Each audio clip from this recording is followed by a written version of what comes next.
প্রিয় দর্শক, আপনাদের সবাইকে স্বাগত জানাচ্ছি নিউজ 24-এর নিয়মিত এই আয়োজনে। আজকে আমার সাথে অতিথি আছেন গণপ্রজাতন্ত্রী বাংলাদেশ অন্তর্বর্তী সরকারের মাননীয় অর্থ উপদেষ্টা জনাব ডক্টর মোহাম্মদ সালেউদ্দিন আহমেদ। আমরা আজকে মাননীয় উপদেষ্টার সাথে কথা বলবো আসন্ন বাজেট নিয়ে, বাজেট বাস্তবায়ন নিয়ে এবং বাজেট পরবর্তী অর্থনৈতিক অবস্থা নিয়ে। মাননীয় উপদেষ্টা, আপনাকে স্বাগত জানাচ্ছি আমাদের অনুষ্ঠানে। ধন্যবাদ। মাননীয় উপদেষ্টা, আপনি যে সময় দায়িত্ব নিয়েছেন, দেশের একেবারে অর্থনৈতিক একটি ক্রান্তি লগ্নই সেটাকে বলা হয়েছে। সব মিলিয়ে 9 মাসে অনেকটা আপনি পরিশ্রম করে আমাদের চোখের সামনে দেখেছি, অনেকটা কাটিয়ে উঠেছেন। এখন আপনি কেমন আছেন? মোটামুটি ভালো। আপনি যে বললেন যে আমরা এমন এক সময়ে দায়িত্ব নিয়েছি, তখন অর্থনৈতিক অবস্থা, রাজনৈতিক অবস্থা সব দিক দিয়ে একটু আমাদের বেশ অসুবিধা ছিল। বিশেষ অর্থনৈতিক, ব্যাংকিং সেক্টর, রেভিনিউ সেক্টর, সব ব্যবসা বাণিজ্য। তাই আমরা এই সময়ের মধ্যে মোটামুটি স্থবিরতা থেকে এবং সমস্যার একটা প্রকট সমস্যা থেকে আমরা বেরিয়ে আসছি। এখন মোটামুটি স্থিতিশীলতা, স্টেবিলিটি কিছুটা আসছে। আমি মনে করি একটা স্বস্তির জায়গায় আসছি। তবে যেগুলি কাজ আমরা করেছি সম্পূর্ণ হয়নি এখনও। সামনে আরও কাজ আছে এবং চ্যালেঞ্জগুলো আসতেছে, হয়তো আরেকটু প্রকট হবে। আর বিশেষ করে বর্তমান বিশ্বের প্রেক্ষাপটে ইউক্রেন ওয়ার তো আছে, ইউএসের ট্যারিফের ইস্যু আছে, চায়না ইউএসের বাণিজ্য সেরকম যে টানাপোড়েন, সবগুলো মিলেই কিন্তু আরও চ্যালেঞ্জ হবে। সেটা হলো এক্সটার্নাল খাতে চ্যালেঞ্জ। আবার ইন্টারনাল যে ব্যবসা বাণিজ্য 4 মাস তেমন কিছুই হয় নাই, আগস্ট, সেপ্টেম্বর, অক্টোবর, এখন একটু পিক আপ করছে, তবু এটা একটা স্লো। তা তবে আমরা মোটামুটি অগ্রসর হচ্ছে এমন একটা পজিটিভ এবং একটা মোটামুটি একটা স্বস্তির অবস্থানে আমরা ফিরে আসছি। মাননীয় উপদেষ্টা, আগামী অর্থ বছরের বাজেট আপনার হাত দিয়ে যাচ্ছে, এজন্য আপনাকে অভিনন্দন জানাচ্ছি। এই বাজেট জাতীয় সংসদের বাইরে সংবাদ সম্মেলন করে আপনাকে করতে হচ্ছে, এটাকে আপনি কিভাবে বিশ্লেষণ করবেন? না, সংবাদ সম্মেলন আমরা বলছি একটুটা ধারণা দিতে, সম্পূর্ণভাবে সবগুলোর সংখ্যাগুলো, অঙ্কগুলো আমরা বলতে চাচ্ছি না, কারণ এটা হয়তো করার আগের দিন পর্যন্ত চেঞ্জ হতে পারে। পরে তো আমরা 2 তারিখে দেওয়ার পর আমরা কয়েকদিন সময় দেবো, 2-3 সপ্তাহ মিনিমাম, তখন লোকজন তাদের সাজেশন দেবে, তখন হয়তো চ্যালেঞ্জ হোক। এবং জুন মাসের শেষের দিকে আমরা গিয়ে ওটাকে গ্যাজেট নোটিফিকেশন করব, সেটা হলো সবচেয়ে এফেক্টিভ।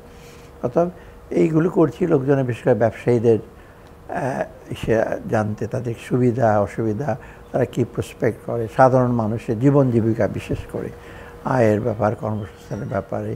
তারপরে আরেকটা তো আছেই মূল্যস্ফীতি, প্রাইস, এক্সটার্নাল, শুধু খাদ্যদ্রব্য না, খাদ্য বহির্ভূত জিনিসে, তারপর বাইরের ব্যবসা বাণিজ্যের ট্রেডারদের হিসাবে, সেগুলো আমার সার্বিকভাবে সব দিচ্ছে, কতগুলো খাতভিত্তিক এবং মোটামুটি আমাদের প্রিপারেশনটা আছে। আমরা এইবার বাজেটটা হবে একটু গতানুগতিক ঠিক না, বাজেটটা একটু আমরা চাচ্ছি বাস্তবসম্মত। আমরা বিরাট একটা আশ্বাস দেব, বিরাট একটা কথার ফুলঝুরি থাকবে সেটা না। আমরা যেটা বাস্তবসম্মত, আমাদের রিসোর্স কনস্ট্রেন্ট যেটা আছে সেটার প্রেক্ষিতে বাজেটটা করবো। এবং সবচেয়ে বড় জিনিস হবে আমাদের ব্যবসা বাণিজ্য প্রসার, অর্থনীতির প্রসার, কর্মসংস্থান। আর সবচেয়ে বড় হলো আমাদেরকে মানুষের জীবন জীবিকাকে আরও একটু সহজ করা, আরেকটু আনন্দময় করা, লোকদের ইস্যু হয়। তার সাথে সামাজিক নিরাপত্তা, শিক্ষা, স্বাস্থ্য এগুলো থাকবে।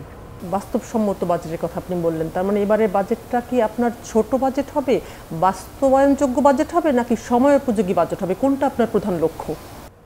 ছোট আমি খুব বলবো না, সময়োপযোগী, বাস্তবজনিত। ডেফিনেটলি সময়োপযোগী যে আমরা যে সমস্যাগুলো এখন দেখছি, মূল্যস্ফীতি, ফরেন রিজার্ভের ব্যাপার, ট্রেডের ব্যাপার, ব্যবসা বাণিজ্য এবং এটা স্থানীয় ব্যবসা বাণিজ্যের ব্যাপার, ব্যবসায়ীদের নানা রকম অসুবিধা, তারপরে আমাদের রাজস্ব আয় তেমন নাই, তার মধ্যে তো আমাদের রাজস্ব বৃদ্ধির চেষ্টা করব।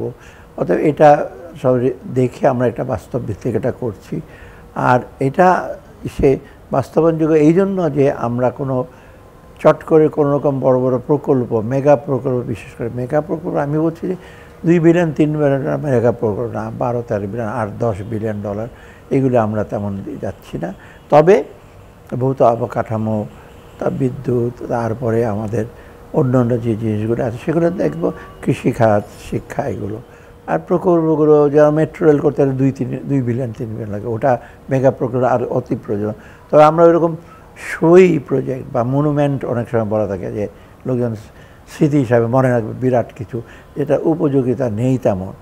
এর আগে হয়েছে, আর রাজনৈতিক বিবেচনা অনেক প্রজেক্ট হয়েছে যেগুলো মানে মুষ্টিমেয় লোককে সুবিধা দিয়েছে বা মুষ্টিমেয় ব্যবসায়ীকে, সেগুলো আমরা নিচ্ছি না। অতএব সেই দিক দিয়ে আমি মনে করি এটা সবার কাছে যেন আমাদের উন্নয়নের জিনিসটা যেটা একটু পৌঁছায়, তো সমভাবে পৌঁছাবে না কিন্তু পৌঁছাবে। আর আগের মতো একেবারে একতরফা একদম একটা শ্রেণীর কাছে গেছে সেটা না, সেটা আমরা চেষ্টা করি যতটা সংমিশ্রিত করতে। বাজেটের আকার কেমন হতে পারে?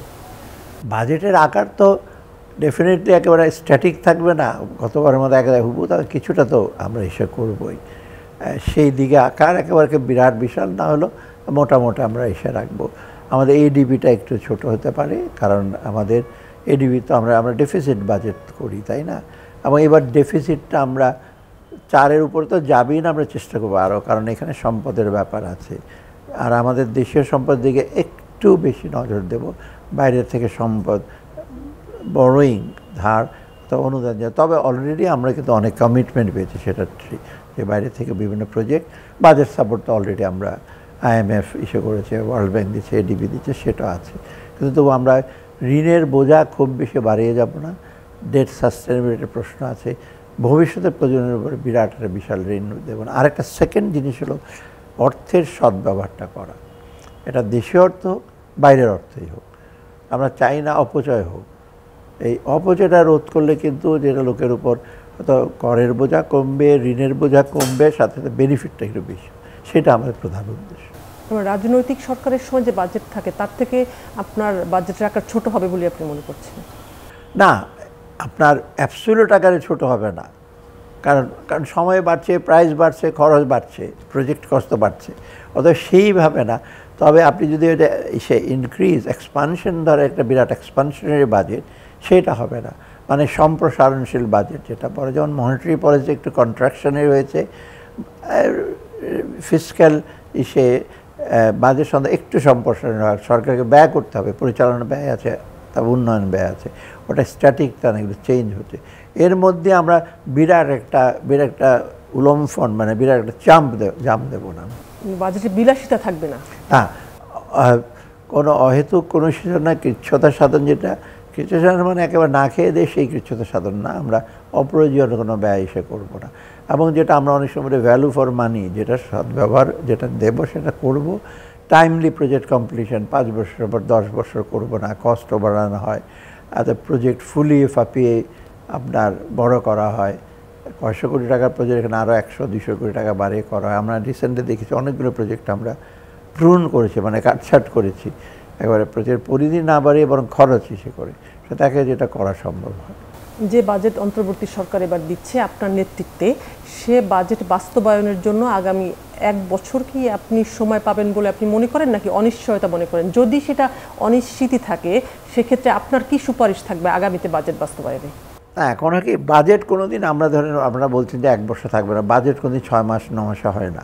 বাজেটের ইস্যু হলো, কনস্টিটিউশনাল ইস্যু হলো বছর হবে, অ্যানুয়াল ফাইন্যান্সিয়াল স্টেটমেন্ট, যেটা একটা বছর ছাড়া হয় না, জুলাই থেকে জুন হবে। আমি ইচ্ছা হলে 6 মাস করতে পারবো, মনিটারি পলিসি করতে পারবে, কারণ ওটা কনস্টিটিউশনাল বাধ্যবাধকতা নেই। আর তাছাড়া ওখানে আরও ফ্লেক্সিবিলিটি দরকার হয়। অতএব আমরা 1 বছরের জন্য করব, এবং আমরা আশা করি যতদিন থাকবো এটা কন্টিনিউ থাকবে, বাস্তবায়ন করবে। না হলে কিন্তু যারা নতুন যেই আসুক, রাজনৈতিক যারা দলই আসুক, তারা কিন্তু এটাকে ইমপ্লিমেন্ট করতে হবে।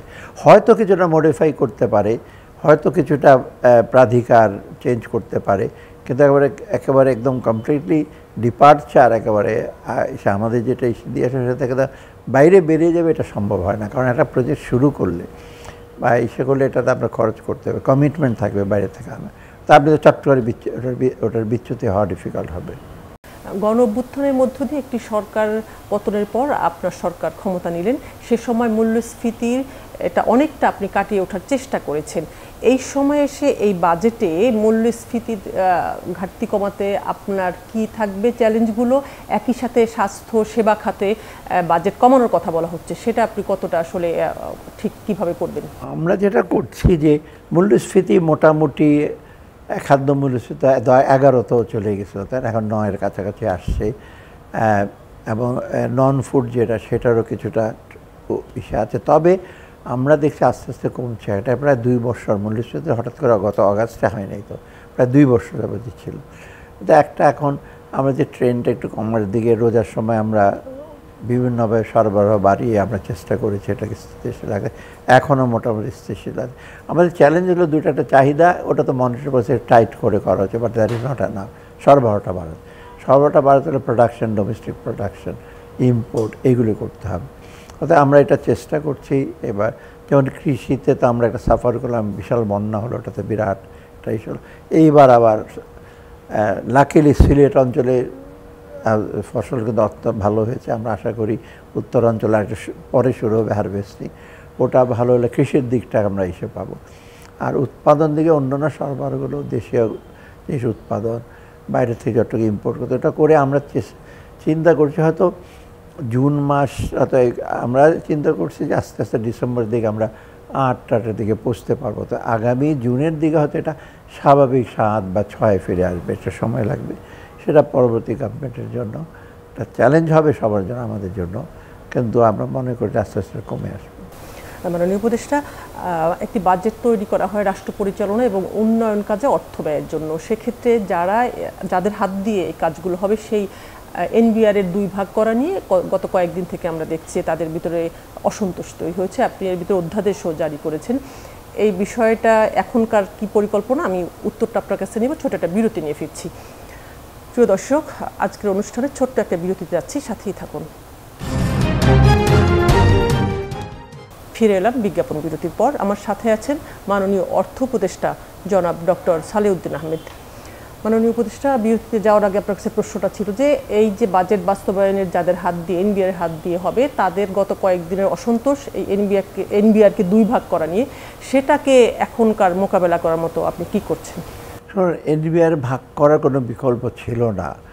একটা সংস্থায় যে আপনার পলিসি করবে, পলিসিটার উপরে আবার তারা ইমপ্লিমেন্ট করবে, কারো যদি ওই নীতির উপরে কারো চ্যালেঞ্জ করে ব্যবসায়ীরা এসে, ওরাই আবার এডুকেট করে ওরাই রুলিং দিবে, এটা তো কোনো কাজের হলো। যেমন এসআরও করে, ওরা ট্যাক্স রেট ওরা নির্ধারণ করে, কালেকশনের সময় ওরাই ঠিক করে, আবার কালেকশনে যদি ওদের মধ্যে সমঝোতা হয়ে যায় আবার কমিয়ে দেয়।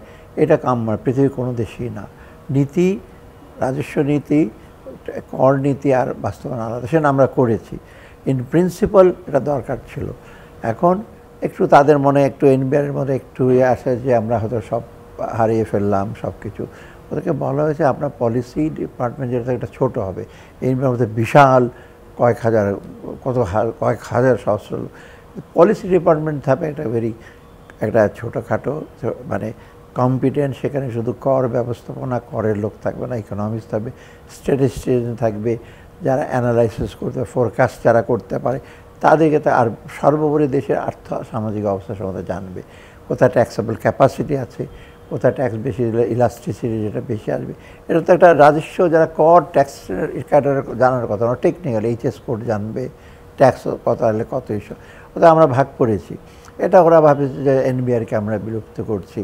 আমরা বলছি এনবিআর বিলুপ্ত হয় না, এনবিআরের কাজটাই ইমপ্লিমেন্টেশনটা আমরা বলছি এটা বাস্তবায়ন বিভাগ আর নীতি বিভাগ। সেটা নিয়ে নানা রকম কথাবার্তা বলছে, আমরা আমাদের সাথে কথা বলেছি, তবুও মিস অ্যাডমিনিস্ট্রেশন এখানে হয়েছে কি একটু হয়তো তারা থ্রেটেন ফিল করছে যে আমাদের এত বিশাল একটা পাওয়ার ছিল, এবং বিশাল পাওয়ার মানে ডিসক্রিশনারি পাওয়ার ছিল, আইনের মধ্যে না থাকলেও আইনেরটাকে করতে হয়তো অন্যভাবে ব্যাখ্যা ট্যাখ্যা দিয়ে করতো। এখন তো সেটা না। আর ইকুয়াল ট্রিটমেন্ট তো ছিল না। একটা বড় ব্যবসায়ী, যার ব্যবসায়ীতে সক্ষতা আছে কোনো অফিসারে, তার হয়তো অন্যরকম ট্রিটমেন্ট, আর যে ধারে কাছে যেতে পারতো না তা আবার অন্যরকম ট্রিটমেন্ট। তো ট্যাক্স আইনে বা কোনো কিছু তো ট্যাক্সেরই ছিল। তো এবিলিটি টু পে, তোমার সামর্থ্য আছে, ইকুইটি, যে তুমি তোমার যত টাকা তুমি তত দেবে, আরেকজনের সেম ইনকাম সে তত দেবো, এটা হয় না।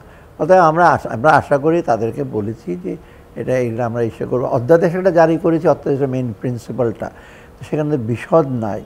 ওখানে ম্যান পাওয়ার কী হবে, অর্গানোগ্রাম কী হবে, তবে বিভিন্ন লগুলি যা সেগুলো আমরা চেঞ্জ করবো। আমরা বলছি তোমাদের সাথে আলোচনা করে সব, তো ট্যাক্স অফিসিয়াল না বা কাস্টম অফিসিয়াল, আমরা বলছি অ্যাডমিনিস্ট্রেশনের লোক এখানে থাকবে, এখানে জনবলের জন্য জনপ্রশাসনের লাগবে, মতামত লাগবে, লিগ্যাল ইস্যুর জন্য। তো সবাই মিলে আমরা অংশীজনের সাথে আলাপ করে আমরা এটাকে অধ্যাদেশটা আছে সেটা ইমপ্লিমেন্ট করার জন্য আমরা প্রয়োজনীয় যদি হয় কিছু অধ্যাদেশের কিছু খুব কঠিন শর্ত থাকে, সেটা তো আমরা চেঞ্জ করবো, সেটা আমরা বলেছি সব জায়গায়। এবং এটা কিন্তু সবখানে প্রশংসিত হয়েছে।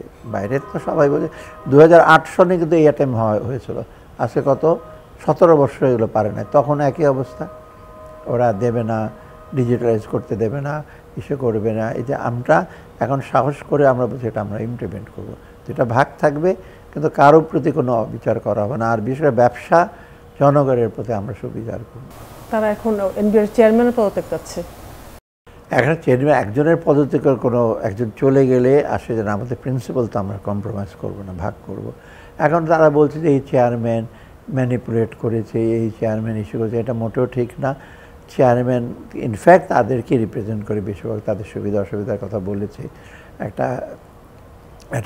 আমি একটা এক্সপার্ট কমিটি করেছিলাম, তারা কিছু বলে, তবে এক্সপার্ট কমিটি সব কথাই শুনতে হবে। আইন কোনো দিন কারো ফরমেশে হয় না, আইন কোনো দিন কারো একটা গ্রুপকে ইসে করে হয় না। আইন করা হয় সাধারণত জনস্বার্থে, দেশের স্বার্থে। এখন যদি বলে যে আমি এই অফিসার এই ধরনের আমাকে ইসে করে, এরকম ওদের ভাবটা হলো যে আইন করবে আমাদের কথা মতো, আমরা কর প্রশাসন এবং কাস্টমস এবং ভ্যাটের জানি, অর্থাৎ আমাকে দেখে শুনে করেছে, সেটা তো হয় না। অর্থাৎ এইটা যে এখন এনবিআর চেয়ারম্যানকে বলতে চার যে উনি হয়তো এটা ব্যাপারে ম্যানিপুলেশন, মোটো না। এটা নিয়ে বহুদিন আলোচনা হয়েছে, আমরা ওই এক্সপার্ট গ্রুপের সাথে বসেছি, তারা কিছু মত দিয়েছে, এবং এক্সপার্টের গ্রুপে যারা আছে তারাও তো মোটামুটি নলেজ। তবে এটা আমার ক্যাবিনেটে অ্যাডভাইজারি কমিটিতে প্রথম আলাপ হয়েছে, আলাপ পর ইন প্রিন্সিপাল করার পর আবার গেছি, এবং টেকনিক্যাল অনেক অ্যাডভাইস দেশি বিদেশি অনেকে দিয়েছে। সবগুলি যে আমরা নেব তা না, আমাদের তো সীমাবদ্ধতা দেখতে হবে। অতএব সেই বসে করেছি আর কি আমরা। অতএব এটা নিয়ে কারো মনোবেদনার কারণ থাকতে পারে, কিন্তু একজনকে সরিয়ে দিলে আইন তো আর ইসা হবে না, আইনই থাকবে। হ্যাঁ, হয়তো সে ইন্টারপ্রেট করবে, এখন আর ইন্টারপ্রিটেশনেরও স্কোপ আগের মতো থাকবে না, যেটা আমি বলে ডিসকাশনে বা বিশেষ ক্ষমতা, বিশেষ ব্যবস্থা, এটার অনেকটা কমে যাবে। অনেকে মনে করছে IMF এর শর্ত মানতেই এনবিআরকে 2 ভাগ করা হয়েছে। এটা মোটা 2008 সালে IMF কি ছিল, IMF কত ধারে কাছে ছিল, মানে এইটা ইনফ্যাক্ট ওয়ার্ল্ড ব্যাংক IMF অনেক আগে থেকেই অনেক এক্সপার্ট ছিল, আমি নাম বলবো না, তারা এখন অনেক উচ্চ পদে, তারাও তো সেখান থেকে চেষ্টা করেছে, তো পারে নাই তো। অতএব হ্যাঁ, IMF যেভাবে বলছি সেটা আমরা নিজেরাই ফিল করছি যে আলাদা করতে হবে। আর ট্যাক্স অফিসিয়ালদের ব্যাপারে ব্যবসা যারা করে, যারা জনগণ, তারাও জানে ট্যাক্স অফিসিয়ালদের কাছে পৌঁছতে, বা ব্যবসায়ীরা কাস্টম ক্লিয়ারেন্স করতে কত সময় লাগে, কি লাগে, পোর্টে যানজট হয়, কেউ শুধু পোর্ট ফ্যাসিলিটির জন্য না, অনেক কারণে কাগজপত্র ঠিক ইসে করা হয় না। অতএব এইটা আমাদের ইস্যু ছিল যে এটাকে একটা সহজ করব। আমার মনে হচ্ছে যে এটা রেশনাল ইসে।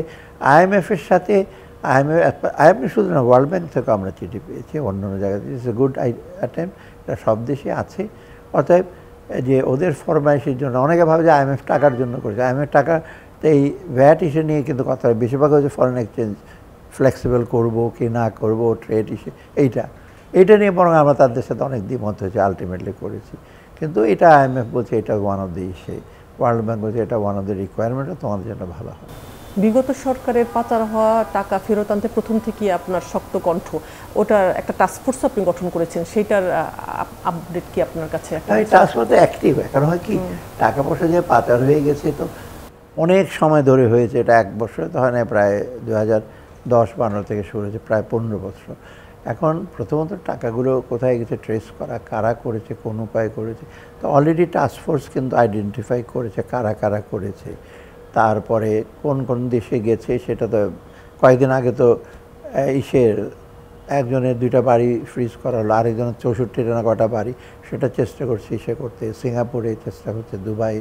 অতএব মোটামুটি আইডিয়া। এখানে হয় কি, পাচার করা টাকা বিভিন্ন দেশে চলে যায়, আর ফান্ড এমন জিনিস একটা, এক দেশ থেকে আরেক দেশে চলে। আর কিছু দেশ আছে তো আমরা যেটাকে ট্যাক্স হেভেন বলি, যেখানে কেমেন আইল্যান্ড আছে, তারপর বারবাডোস, ওখানে কিছু কেউ জিজ্ঞেস করবে না, যত টাকা নিয়ে আসে।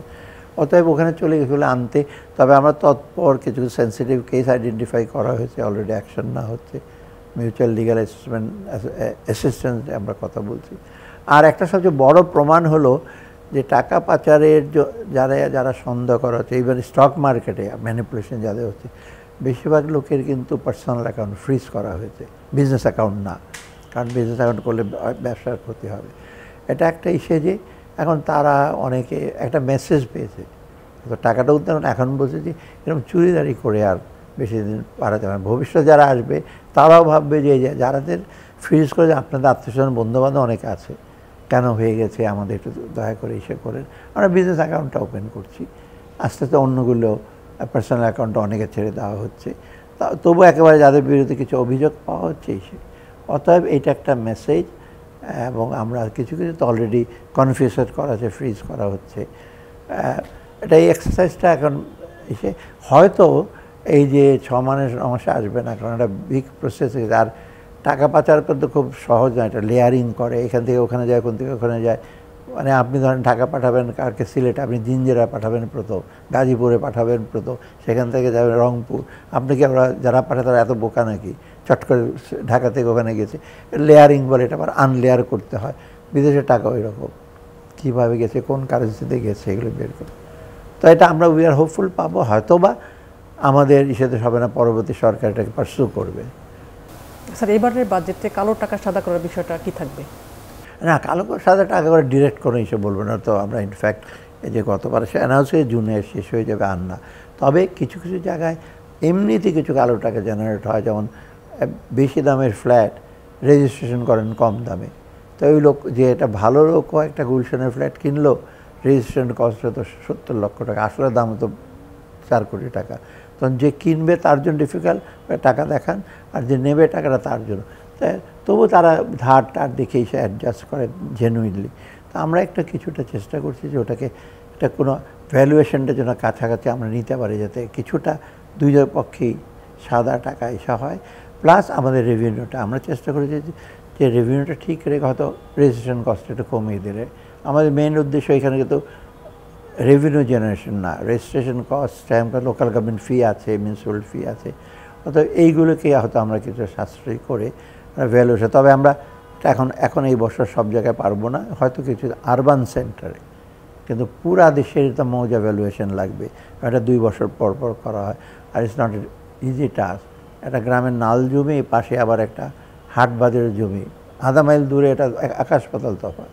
আর যদি ওই নাল জমি যে আছে, যে কৃষি জমি, তার উপরে যদি রেজিস্ট্রেশন কস্ট করে হাটের জমি দিয়ে, সে তো ইসে হবে।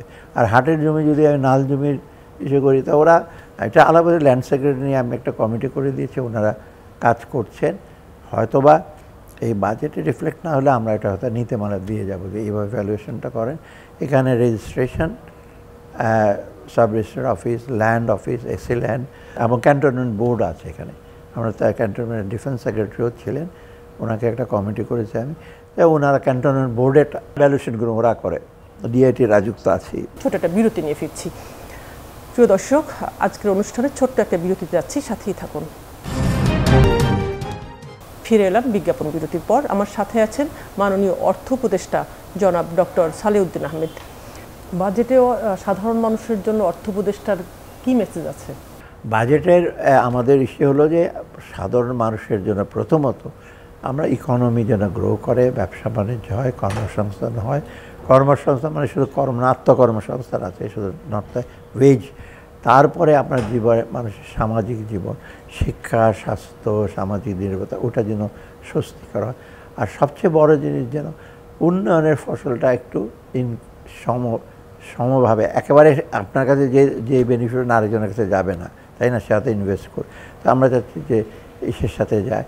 আর সার্বিকভাবে আমরা চাচ্ছি বাংলাদেশকে একটা সমতা ভিত্তিক, একটা কল্যাণমুখী একটা দেশ করতে, যাতে ওয়েলফেয়ার ওরিয়েন্টেড, নট খালি গ্রোথ নিয়ে আমরা চিন্তা করব না, সার্বিকভাবে জীবন যেভাবে যেন উন্নতি হয়, সেটি হলো আমাদের বিশ্বাস। স্যার, ব্যাংক খাতের নৈরাজ্যতা কিছু কমাতে পারার ক্ষেত্রে আপনার সফলতা কতটুকু?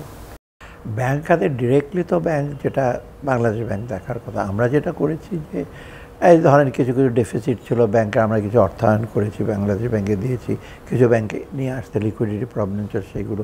আর ব্যাংক পলিসির ব্যাপারে সহায়তা করেছি, যেমন ব্যাংক এখন ব্যাংক রেজলিউশন করে, যাতে মোদ্দা কথা হলো যারা ডিপোজিটের টাকা কোনোদিন করে নষ্ট হবে না, পাবে। হয়তো যাদের বহু টাকা, যাদের সময় লাগবে, শেয়ার দেবো কিনা ওরা ইসে করবো, বা আমরা ট্রেজারি বন্ড দিয়ে শোধ করবো কিনা। তো ব্যাংকার এগুলো ফাইন্যান্স মিনিস্টার একটা রোল আছে। আর ব্যাংকাররা পলিসিতে কিছুটা সুসংহত করা, ইতিমধ্যে কয়েকটা ব্যাংক মোটামুটি ফিরে আসে। আর কিছু ব্যাংক যে ডিফিকাল্ট, ওদের লিকুইডিটি বলতে যা টাকা ছিল সব তো নিয়ে চলে গেছে, মানে এমন না যে শুধু নিজেদের মানে ডিপোজিটের টাকাই তো সব বেশিরভাগ ওরা, অতএব সেইগুলো করার জন্য আমরা চেষ্টা করছি রেজুলেশন একটা কীভাবে ওদের করে, ওটার জন্য যে বাইরের সংস্থাগুলো কারিগরি সাহায্য দেবে এবং আর্থিকও, যেটা বিরাট একটা অঙ্ক, কিন্তু আমরা টাকা ছাপিয়ে ওটাকে ইস্যু করবো না, দোকানে কিছু অর্থের জোগাড় লাগবে। স্যার, রাজস্ব কি খুব বেশি বেড়েছে? এখনো এলসি খুলতে গেলে ব্যবসায়ীদের সমস্যার মুখোমুখি হচ্ছে। এলসি খুলতে যে একেবারে নর্মাল যারা ব্যবসায়ী, যাদের ক্লায়েন্ট সে রিলেশনশিপ ভালো, তাদের তো বেশিরভাগ দেখবেন এলসি অনেকে খুলতে পারছে না, কারো আপনার দেখে সাব স্ট্যান্ডার্ড আছে লোন, তখন ব্যাংকরা ওই পর্যন্ত দিতে যাবে না এলসি। আর যারা প্রভিশনিং মানে যাদের ব্যাড লোন আছে তাদের দেবেই না ব্যাংক। আপনি এই যে আমরা বেক্সিমো দিলে আমরা বহু চেষ্টা করছি কীভাবে দেওয়া যায়, প্রত্যেকটা ব্যাংক রিফিউজ করতে, তার তো সব এই সে ব্যাড লোন, তার লোন তো হাজার হাজার কোটি টাকা, বাধ্য হয়ে আমরা ফিনান্স মিনিস্ট্রি থেকে দিয়েছি, অন্য থেকে দিয়েছি, কিন্তু ভালো যারা তাদের ডিফিকাল্ট। তবে এটা ঠিক যে বিরাট বিরাট এলসি করে নিয়ে আসবে, একজনে ইম্পোর্ট কিছুটা কন্ট্রোল আছে, কিন্তু একেবারে যে ব্যবসা বাণিজ্য থুবড়ে গেছে তা না। ওটা আপনারা দেখবেন যে একটা মূল ইন্ডিকেটর তো এক্সপোর্ট। আপনি এক্সপোর্ট এই যে ইনসেন্টিভ আমরা দিচ্ছি, কয়েকদিন আগে আমরা 1,500 কোটি টাকা দিলাম, এর আগে 4,000 কোটি, তো এক্সপোর্ট যাচ্ছে বলেই তো ইনসেন্টিভটা পাচ্ছে। তবে এক্সপোর্ট একটা RMD ওরিয়েন্টেড হয়েছে, সেটা আমরা চেষ্টা, তবে সে ব্যবসা বাণিজ্য আগের মতো আমরা কিছুটা তো ফরেন এক্সচেঞ্জটা এসে করছি, যেখানে ছিল কিন্তু 12-13 বিলিয়ন কমেই গেলো বিক্রি। ওটাতে এবার দেখবেন আমরা তো IMF-এর কোনো বাজেট সাপোর্ট পাইনি অগাস্টের পর থেকে, এই 8 মাস পর্যন্ত এখনও তো পাইনি, কিন্তু তবুও ফরেন এক্সচেঞ্জ ব্যালেন্স, ফাইন্যান্সিয়াল, বিশেষ করে কারেন্ট অ্যাকাউন্ট ব্যালেন্স আগে ছিল কত 4.5 বিলিয়ন, এখন অত পাস। অতএব সেই দিক দিয়ে আর অর্থনৈতিক সেটা ভালো, তবে একেবারে ড্রামাটিক হয়ে গেছে তা না। 22-23 আসছে বোধহয় নেট এসে, গভর্নর বলছে যে 25-25 যাবে জুন মাসে, আরও 30-40 হয়তো আগামী বছর। রিজার্ভের কথা বলছেন? রিজার্ভের কথা। হ্যাঁ, রিজার্ভ যখন আপনি দায়িত্ব নিয়েছেন তখন তো অনেকটা আসলে ছিল, মানে তলানির মতোই। হ্যাঁ, একেবারে অলমোস্ট। সেই জায়গা থেকে আপনি স্যার এখন তো মোটামুটি আমরা IMF স্ট্যান্ডার্ডও তো আমরা সেটা আসছে, এটা তো অনেক নিচে ছিল। আর এর আগে তো বছর আমরা আসার আগে তো 42 বিলিয়ন 45 বিলিয়ন ছিল, তার মধ্যে তো 20 বিলিয়ন বিক্রি করে দিয়ে আর্টিফিশিয়াল একটা জায়গায় রাখা হয়েছিল, যেটা ঠিক হয় নাই, তাদের নীতিগত পলিসিগত ভুল। কত রিজার্ভ থাকলে আপনি বলবেন একটা দেশের জন্য, এটা বাংলাদেশের মতো দেশের? না, এটা ডিপেন্ড করে রিজার্ভ রাখার কতগুলো ইন্ডিকেটর আছে। একটা হলো আমার এসে জিডিপির আর একটা ব্রড মানির সাথে রিলেশনশিপ করি, কত ব্রড মানি।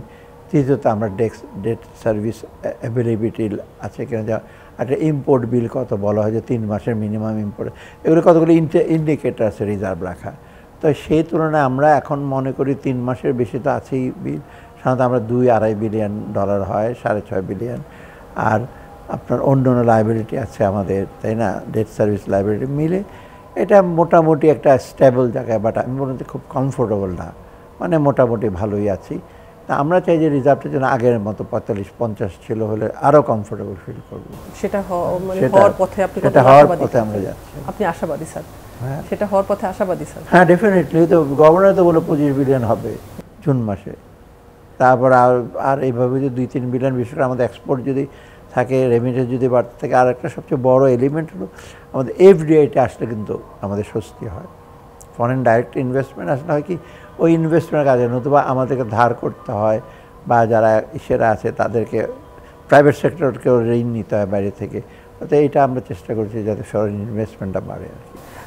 স্যার, দেশের অর্থনীতি রাজনীতির উপর অনেক নির্ভর করে। বর্তমান যে দেশের রাজনৈতিক প্রেক্ষাপট, সেটাকে আপনি কিভাবে ব্যাখ্যা করবেন? বর্তমান যে রাজনীতি, মোটামুটি তো আমরা চেষ্টা করছি যে যত তাড়াতাড়ি একটা ইলেকশন দেওয়া যায়। রাজনীতি সেটা হলো একটা লেভেল প্লেইং ফিল্ড থাকবে, সবাই যারা ইলেকশন করতে চায় পলিটিক্যাল তারা ইলেকশন করতে পারবে, এটা আমরা চেষ্টা করছি। আগে কিন্তু এটা ছিল, যদিও থিওরিটিক্যালি বলতে আমরা সবাই নির্বাচনে অংশগ্রহণ, আপনি দেখছেন না কেউ ভোটিং সেন্টারে যেতে পারতো না। এইটা আমরা চেষ্টা করছি কোনোরকমভাবে যেন এটা করি, এটা পূর্ব শর্তটা ল অ্যান্ড অর্ডারটা করা, শৃঙ্খলটা আনা, তারপর ভোটার লিস্ট এগুলো আছে, এগুলো চলছে। অর্থাৎ মোটামুটি আর রাজনৈতিক দলের সাথে সমঝোতা হচ্ছে সবাই একটা ভালো ইলেকশন চায়। অর্থাৎ আমরা সেটা যদি সবাই গণতান্ত্রিকভাবে বিহেভ করে, পার্টির ভিতরে গণতন্ত্র রাখবে, জোর জারি করে একজন আজকে মারামারি করে, যেটা হয়েছিল না কিছুদিন আগে, আগের আমলে তো ওই যে কে গুলশানে যে ক্যান্ডিডেটের ধারে কাছে যেতে পারে নাই, আরেকজন তো হয়ে গেল, তো ওই রকম যেন না হয়। তো আমি মনে করি পলিটিক্যালি তবু সবচেয়ে বড় ছিল পলিটিশিয়ানদের মধ্যে সমঝোতা, আর গভর্নমেন্টের সাথে সমঝোতা। আমাদের সমঝোতা তেমন কিছু না, আমাদের সমঝোতা আপনারা ইলেকশন করবেন, বিহেভ করবেন, বাকিটা কিন্তু তারাই মেইন। ইলেকশন কমিশনের মেজর উদ্দেশ্য যে ব্যালট পেপার ঠিক করবেন, লিস্ট ঠিক ইস্যু হবে, আর বাকিটা কিন্তু ওরা পুলিশ দিয়ে যে সব, পৃথিবীর কোনো দেশেই কিন্তু লক্ষ লক্ষ পুলিশ দিয়ে নির্বাচন হয় না, নির্বাচন ইস্যু, সেটা আমরা চেষ্টা করছি ওইভাবে। সেটা অ্যাডমিনিস্ট্রেশন, আইন শৃঙ্খলা বাহিনী এবং সিস্টেমটা যেন ভালো হয়। তবে আমরা আশাবাদী, আমরা সেই জন্য তো আমরা চাচ্ছি যে তাড়াতাড়ি ইলেকশন দেওয়া। তা মানে কালকে পরশু দিয়ে দেবো সেটা সম্ভব না, যেটা অনেকে ভাবছে যে এই কয়েক মাসের মধ্যে দিয়ে দেন, জ্যান ত্যান করে আমরা দিয়ে চলে যাব। সেটা কি এবছরের ভিতর ডিসেম্বর নাগাদ হতে পারে এরকম? এইটা উনি চিফ অ্যাডভাইজার কয়েকদিন আগে বলছে আমি ডিসেম্বর থেকে জুনের ওদিকে যাবেনই না, হয়তো ডিসেম্বর থেকে, এটা বলছে। এবং আমরা আশা করছি একটা শিডিউল না, রোড ম্যাপ দেবো। শিডিউল তো ম্যান্ডেটরি, ইলেকশন কমিশন শিডিউল দেবে, তখন 3 মাসের মধ্যে করতে হবে, ওরা আর কোনো ব্যত্যয় ঘটতে পারবে না। যখন জানাবে তখন পলিটিক্যাল পার্টিরা অ্যাপ্লিকেশন করবে। আমরা একটা ওনার বেশিরভাগ ছিল রোড ম্যাপ একটু বলুন যে কয় মাস, সেটা তো উনি বলছে আমি ডিসেম্বর থেকে জুনের মধ্যে একটা রোড ম্যাপ, ডিসেম্বর আগে হবে না, ডিফিকাল্ট।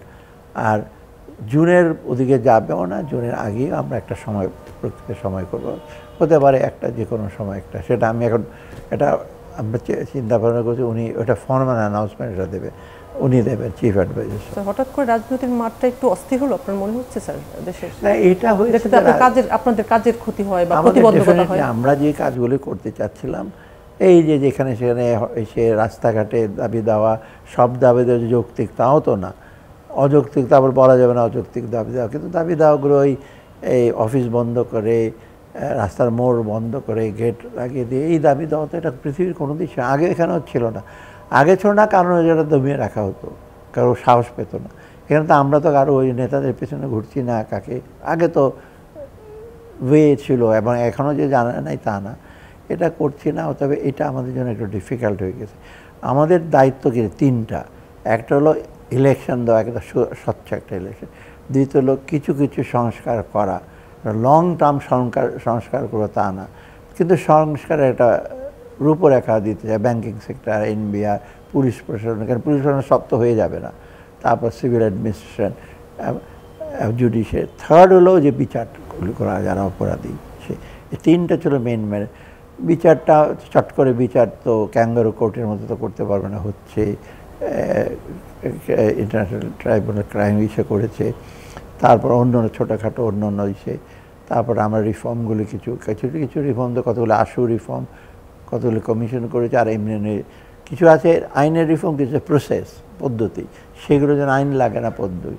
আর থার্ড ইলেকশনের জন্য আমরা চেষ্টা করছি করতে। অর্থাৎ এর মধ্যে এই সমস্ত নানা রকম আন্দোলন, নানা রকম ডিমান্ড থাকবে, আন্দোলন, কিন্তু আমাদের জন্য একটু ইচ্ছা হয় আর কি। তবে নট দ্যাট আমরা বাধাগ্রস্ত হচ্ছে, আমরা কমিটমেন্ট আমরা করব, হয়তো পুরোপুরি সাকসেসফুল করে দিতে পারবো না, কিন্তু আমরা যে পথে গেছি ওখান থেকে ব্যাকট্র্যাক করে, যে এনবিআরের আন্দোলন যেমন ভাগ করেছে, ওরা বোঝা কোনো ভাগ করা চলবে না এনবিআর, সেটা তো আমরা ব্যাকট্র্যাক করবো না। এনবিআর আন্দোলন কি, হ্যাঁ তোমাদের যদি অসুবিধা থাকে এনবিআর নীতির সাথে যদি তোমাদের সামঞ্জস্য যদি বিরোধে, আমরা will sort it out. Same অন্য জায়গায় তো একই কথা বলতে হবে। হঠাৎ করে প্রধান উপদেষ্টা পাওয়া থেকে বিষয়টা সামনে আসছে কেন স্যার? না, উনি পদক্ষেপে সামনে আসছে, উনি যেটুকু করতে চাচ্ছি, আমরা যতটুকু করছি সেগুলো হিসেবে। আরেকটা জিনিস হচ্ছে কি, আপনার অনেক সময় কি আপনার you look at the glass half full, half empty, এই যে গ্লাস অর্ধেক গ্লাস পানি নেই,